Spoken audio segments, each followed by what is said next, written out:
एक लोग का प्यार है। नहीं नहीं, आप झूठ बोल रहे हैं। पब्लिक कभी कुछ देता नहीं, पब्लिक लेता है बस। क्या केस है वकील साहब? अरे जज साहब, ये जो केस है ना, है तो बड़ा मामूली, पर शायद इसके लिए कानून में कोई सजा नहीं है। और अगर ध्यान से सोचा जाए तो ये छोटी सी बात भी बहुत बड़ी बन सकती है। अरे यार, कहना क्या चाहते हो? साफ साफ कहो ना, केस क्या है?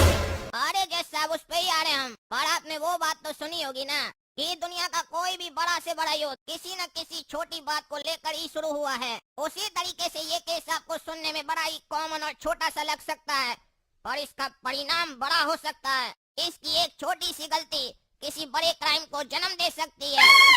देखो बेटा, तुम भी इस छोटा बात को कह कह के बहुत बड़ा बना रहा है, और इसका अंजाम भी बड़ा हो सकता है। हम तुमको जेल में भी डाल सकते हैं, क्योंकि तुम कोर्ट का समय खराब कर रहा है। इसीलिए ये लंबा लंबा अपना लेक्चर छोड़ के सीधा केस बताओ।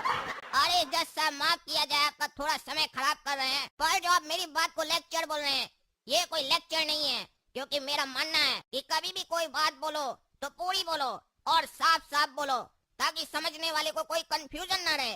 क्योंकि जो शॉर्ट बात होती है ना, उस बात का अर्थ अलग अलग व्यक्ति अलग अलग तरीके से निकालता है। और अगर आप बात पूरी बोलेंगे, साफ साफ बोलेंगे, तो कोई भी उसका अलग मतलब नहीं निकालेगा। उसका सिर्फ एक ही मतलब होगा। क्योंकि किसी शॉर्ट बात का मतलब कोई भी व्यक्ति अपने फायदे के लिए निकालता है और अपने अनुसार निकालता है। इसीलिए हम पूरी लंबी बात बोल रहे हैं। थोड़ा समय जरूर जाएगा, पर आपको मेरी बात पूरी समझ में आएगी और उसके बाद कोई कंफ्यूजन नहीं बचेगा जज साहब। अरे यार फिलोसफर, अपना ही लेक्चर बाद में समझाना, पहले केस समझाओ, वरना तुम खुद कंफ्यूज हो जाओगे।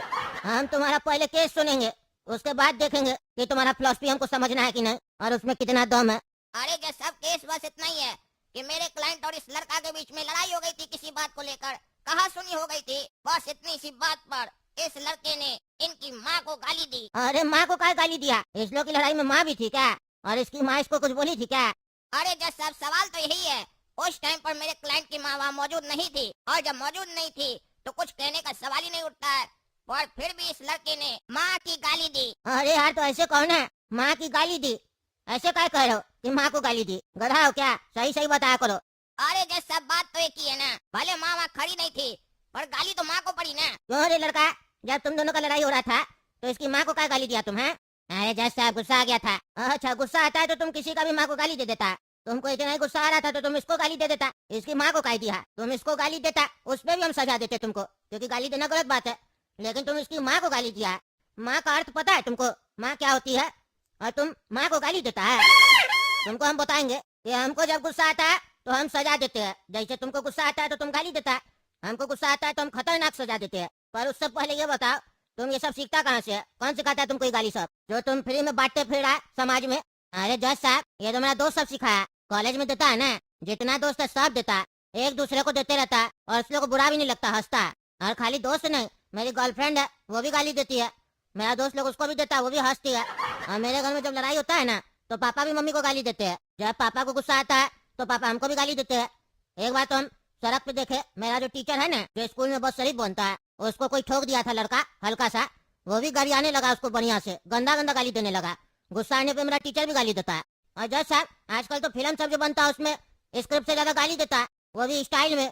और वही फिल्म ज्यादा चलता है, आप देखे नहीं है क्या? और जो लोग गाली देता है उसको आजकल लोग कॉमेडियन बोलता है स्टैंड अप कॉमेडी कर रहा है।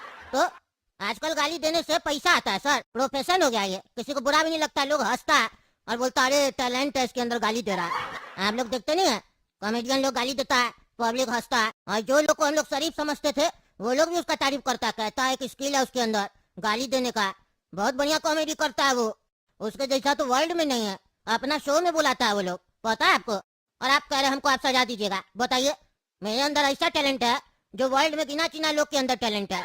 अच्छा, तुम्हारा कहने का मतलब है पूरा कद्दूपुर जो है महिला लोग को अपमानित करने का ठेका उठा के रखा है? मतलब मजाक हो, बात हो, कोई बात नहीं भी हो, उसमें महिला लोग को तुम लोग को अपमान करना ही है। माँ बहन को गाली देना जरूरी है, क्यों? गाली नहीं देगा तो खाना नहीं पचेगा।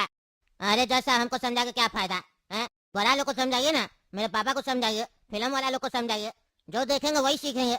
हम तो बच्चा थे ना, मेरा माइंड में कुछ था ही नहीं, खाली था जब हम इस धरती पे आए थे। सब इस धरती से ही हम सीखे हैं। जहाँ जा रहे थे सब गाली दे रहा था। यहाँ तक कि ये जो कोर्ट है ना, जहाँ बैठे हैं बोलते मेरा कोर्ट है मेरा कोर्ट है, यहाँ भी आए, यहाँ भी गाली देता है। आप अपना चैम्बर से बाहर निकल के झांकिए तो एक बार देखिए ना, कितना गंदा गंदा गाली देता है। यहाँ तो बहुत गंदा गंदा गाली देता है, धमकाता भी है। बोलता ऐसे नहीं करेगा ना तो उल्टा केस में फंसा के डाल देंगे और फिर देखना तुम्हारे घर में जितना भी लेडीज है उसको परेशान करेंगे। ऐसा भी बोलता है। उस लोग पे भी ध्यान दीजिए, उस लोग को भी समझाइए। हमको भी गाली वाली सुनना अच्छा नहीं लगता था और नहीं देना अच्छा लगता था, लेकिन अब आदत पड़ गया। काहे कि कहते हैं ना, एक ही जगह बार बार मारने से कितना भी मजबूत चीज हो उसमें भी छेद हो जाता है। और बार बार गाली सुनते थे जहाँ भी जाते थे, तो धीरे धीरे करके मेरा भी जो हार्ड डिस्क है ना दिमाग में, उसमें लोड हो गया सब और डिलीट नहीं हो पा रहा। अरे तुम एक बात बताओ, तुम ये मानते हो कि नहीं कि ये गलत है? अरे जज साहब हम मानते थे, अभी भी लगता है, लेकिन जब से फिल्म में भी देने लग गया है ना और सरकार भी कद्दूपुर का अलाव कर दिया इसको और प्रमोट करता है, तब से हमको लगता है ये बढ़िया चीज होगा, काहे कि सब कह रहा है। अच्छा मतलब तुम्हारे घर का किसी भी लेडीज को कोई ऐसे बोले तो तुमको हंसी आएगा कि गुस्सा आएगा? देखिए जज साहब, हंस के बोलेगा दोस्त लोग तो हंसी आएगा, गुस्सा से बोलेगा तब गुस्सा आएगा, क्योंकि उससे पता चल जाता है ना कि गुस्सा में बोल रहा है, उसका इरादा पता चलेगा। हंसने से तो आजकल उसको जोक बोला जाता है, आजकल बिना गाली के जोक नहीं होता जज साहब। पूरा सोशल मीडिया भरा पड़ा है, आप भी देखा कीजिए। आप सोशल मीडिया पे एक्टिव नहीं है, अगर आप एक्टिव रहिएगा ना तो आप भी 10-15 गाली तो सीख ही जाइएगा। नहीं देने का मन होगा ना फिर भी दीजिएगा आप, क्योंकि स्टार्टिंग में वो सब वीडियो देखिएगा तो आपको अच्छा नहीं लगेगा। जो वो वीडियो बना है उसको आप गाली दीजिएगा, उसको देते देते फिर अपना दोस्त लोग को दीजिएगा, ऐसे करते करते आपको हैबिट हो जाएगा। फिर वो वीडियो आपको भी अच्छा लगेगा, आप बोलेगा हाँ कॉमेडी है, क्योंकि अब आपको भी गाली देने का आदत पड़ गया है। समझे? एक नशेड़ी दूसरे को थोड़ी ना बोलेगा कि वो बेकार दारू पी रहा है, नशा कर रहा है।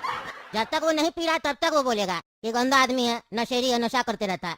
लेकिन खुद अगर एक बार नशा का आदत लग गया तब तो दोनों एक ही जगह पे बैठ के एक दूसरे का झूठा पिएगा, क्योंकि वो कहावत है ना, अपना गलती में सब वकील बन जाता है और जब दूसरा गलती करता है तब जज बन जाता है। जैसे अभी देख लीजिए, मेरा गलती है तो आप जज बन के बैठे हैं, मारेंगे चार झापड़ ना, सारा बकवास भुला देंगे। तुम्हारा गलती तब हम जज बन के बैठे हैं, पढ़ाई की है लड़का, समझा है? मेहनत की है तब जाके कुर्सी मिला, ईमानदार जज नाम मेरा ऐसे नहीं पढ़ा है। मेरा इतना उम्र हो गया, मेरे पास भी मोबाइल है, तुमसे ज्यादा चलाने आता है। तुमको तो मोबाइल में जितना सेटिंग है उतना पता भी नहीं होगा, हमको एक एक चीज पता है। खराब होता है मोबाइल वो भी ठीक कर देते हैं, समझा? हम तो ये सब नहीं सीखे। कहता है मेरा कोर्ट के बाहर गाली देता है, लोग सब देता होगा, कई बार हम भी सुने, लेकिन मेरे सामने जो भी दिया जाके देख लेना, उसको हम कितना भयंकर सजा दिए वो तुमको नहीं पता होगा। और मेरा उम्र 75 साल हो गया, हम गाली देना नहीं सीखे, तुम सीख लिया रे। जिसको नहीं सीखना होता वो नहीं सीखता, जिसको सीखना होता वो सीख लेता है। कहता कैसे है, गाली सुन के हंसी आता है? मतलब तुम लोग का सोचने का शक्ति इतना कमजोर हो गया है, जिस बात पे गुस्सा आना चाहिए उस पे हंसी आता है, और जिस पे हंसी आना चाहिए उस पे गुस्सा आता है। फालतू फालतू लोग को अपना बाप और भाई बनाते हो और बकवास करो। अरे जज साहब, आजकल अच्छा बात सुनना कौन चाहता है? आप अच्छा बात बोलिएगा तो आपको ही दुश्मन बना लेगा, क्योंकि आजकल लोग को गंदा बात सुनने में और बुराई सुनने में मजा आता है। और ऐसे भी हम लोग का खासियत है ना, हम लोग बुराई को जल्दी अपना लेते हैं, वो हम लोग के अंदर जल्दी घुल मिल जाती है, क्योंकि सही बात को हम लोग फॉलो करेंगे तो हम लोग को खुद को बदलना पड़ेगा, और खुद को कौन बदलना चाहता है? हम लोग तो पूरा ठेका दूसरे को बदलने का लेते हैं। आपका पिताजी आपको मारता होगा, घर से निकलने नहीं देता होगा, तभी आप अच्छा रहेगा। आप बाहर निकलते घूमते फिरते दोस्त लोग के साथ तो आप भी बिगड़ जाते। मेरा पिताजी हमको घर पे नहीं रखा, बोला जाओ घूमते रहो, ध्यान नहीं देता था मेरे ऊपर। दोस्त लोग मेरे ऊपर ध्यान देने लग गया, अब दोस्त लोग जो ध्यान दे रहा था तो वो लोग अपना ही चीज सब सिखा रहा था। हमको भी अच्छा नहीं लग रहा था जब दोस्त लोग सिखा रहा था, लेकिन दोस्त लोग बोलता था तुम पगला है पगला है। फिर धीरे धीरे करके हमको लगा कि हाँ हम पगला है। सोशल मीडिया में देखे जो लोग गाली दे रहा था उसका तारीफ हो रहा था, और जो लोग उसको बोल रहा था कि काहे भाई गाली दे रहा तुम लोग तारीफ काहे कर रहा, उसको 10 लोग और बोल रहा था तुम बुरा आया, बकवास करनी यहाँ पे, ये वो पलाए टिकाण, उसका भी जति कर रहा था। तब हमको समझ में आया, अरे जो गाली देता वही सही है। लड़का बोला था इसको गाली नहीं समझो, शब्द समझो। जब तक शब्द समझोगे तब तक बुरा नहीं लगेगा, गाली समझोगे तब बुरा लगेगा। तब से हम इसको शब्द समझ रहे। तुमको अभी हमें गोली मार देते हैं, तुम भी उसको गोली नहीं समझना, लोहा समझना। तुम्हारा समझने से कुछ नहीं ना होगा जी, गोली मारेंगे तो तुम मरोगे जरूर। वैसे ही गाली दोगे तुम उसको शब्द समझो या गाली समझो, लगेगा तो गाली ना। गाली से ज्यादा सामने वाला का करेक्टर समझ में आता है, किस करेक्टर का आदमी है वो जो ऐसा भाषा का उपयोग कर रहा है। तुम इतना देर से जो बकवास कर रहा है, तुम्हारे जैसा आदमी कोई जज बैठा होता है यहाँ पे तो वो गरियाने लगता है। हम गरिया